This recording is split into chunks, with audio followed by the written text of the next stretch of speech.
उपासना संगीत 395 हे गीत पहिले आणि शेवटचे कडवे होईल. हे गीत पहिले आणि शेवटचे कडवे बसून. बाजूला दोन गुन्हेगार होते, हे ऐकत होते. त्याची सुरुवातीपासून त्याचा झालेला छळ हे ते पाहत होते. प्रभू येशू ख्रिस्त अपराधामध्ये गणला गेलेला आहे.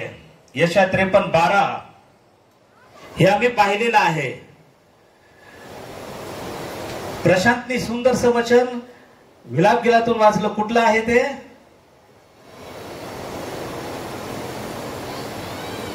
वाचा, माईक मध्ये वाचा, माईक मध्ये.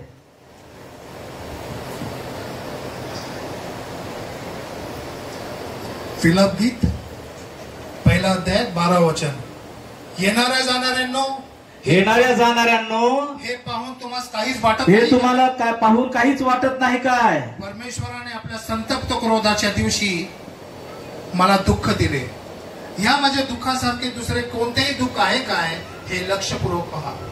यापेक्षा दुसरं कोणतं दुःख आहे का हे लक्षपूर्वक पहा.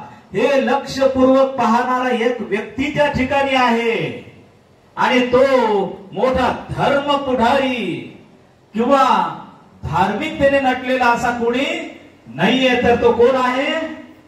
एक गुन्हेगार आहे. त्याचं लक्ष आहे प्रभूकडे. दोन गुन्हेगार त्या ठिकाणी प्रभू येशू ख्रिस्ताच्या बाजूला टांगलेले आहेत आणि प्रभू येशू ख्रिस्त वधस्तंभावर असताना ताणदायी प्रक्रिया थांबत नाही. क्षमेतून पश्चातापातून सुख लोकात ती नांदत असते. जेथे येशू राहतो त्यालाच सुख लोक म्हणतात. जो व्यक्ती पश्चाताप करीतो, जो देवाला ओळखतो, तो सुख लोकात राहतो. सुख लोक काय आहे याचा नवीन करारात 3 वेळा उल्लेख आलेला आहे. लूक 23:43 तू आज बरोबर सुख लोकात असशील.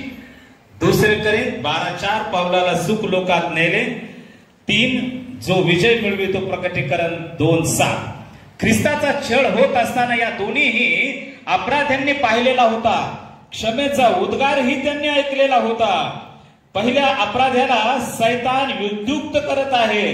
तुम्ही पाहिलं असेल की मत्तई कृत शुभ वर्तमान 4थ्या अध्यायामध्ये ज्यावेळेस प्रभू येशू ख्रिस्ताची परीक्षा आत्मा पाहत होता, सैतान पाहत होता, त्यावेळेस तो त्याला विद्युत करतो. तू देवाचा पुत्र असलास तर या धोंड्याच्या भाकरी कर.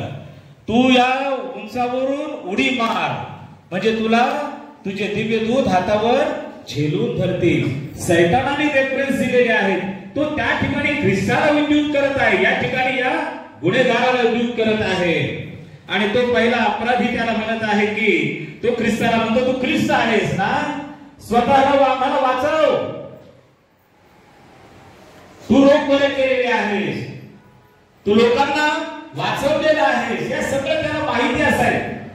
परंतु या ठिकाणी तो प्रभू येशू ख्रिस्ताला म्हणत आहे की तू ख्रिस्त आहे, तो स्वतःला वाचवून आम्हाला वाचव. कशामुळे म्हणतोय तो? त्याला होत असलेल्या यातनेमुळे. साधं उदाहरण आहे. तुम्हाला जर एखादा धक्का लागला, एखादा मनुष्य ह्या ठिकाणी पडला, दोष दुसऱ्याला देतो का नाही? त्याला तो कमीपणा वाटतो, त्याला ते सहन होत नाही, अपमान सहन होत नाही. तरी आता आत्मा आहे, हेही खेळामध्ये ठोकलेले आहे. परंतु एक गुन्हेगार आहे, तो त्याला उद्युक्त करत आहे की तू स्वतःला वाचव, आम्हाला वाचव. आणि हे तो त्याला होत असलेल्या क्लेशामुळे म्हणत आहे.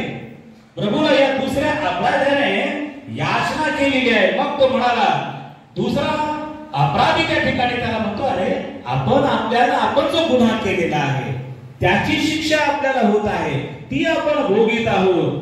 त्याने त्या दुसऱ्या गुन्हेगाराने प्रभू येशू ख्रिस्ताचं महत्व ओळखलेलं आहे.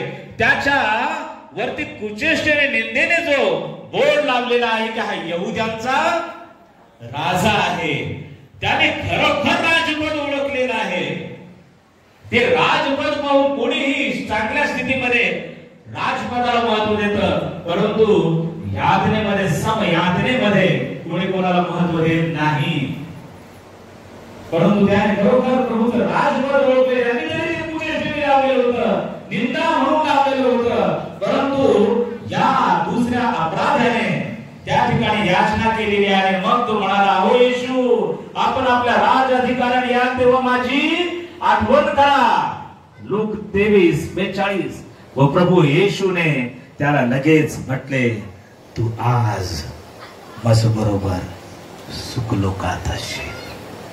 तू आज माझ्या बरोबर सुखलोकात असशील. किती मोठं आश्वासन. पहिले ते शेवटले आणि शेवटले ते पहिले. शेवटच्या क्षणाला त्याने पश्चाताप केलेला आहे. प्रभूला त्याने ओळखलेला आहे. आमचं आयुष्य चाललंय, आम्ही पिढ्यानपिढ्या चाललंय, आम्ही प्रभूला ओळखलेलं नाहीये. सार्वकालिक जीवन काय हो? आम्ही म्हणतो की नाही, मला सार्वकालिक जीवन मिळालं पाहिजे, मला सार्वकालिक जीवन जगण्याची इच्छा आहे. काय सार्वकालिक जीवन?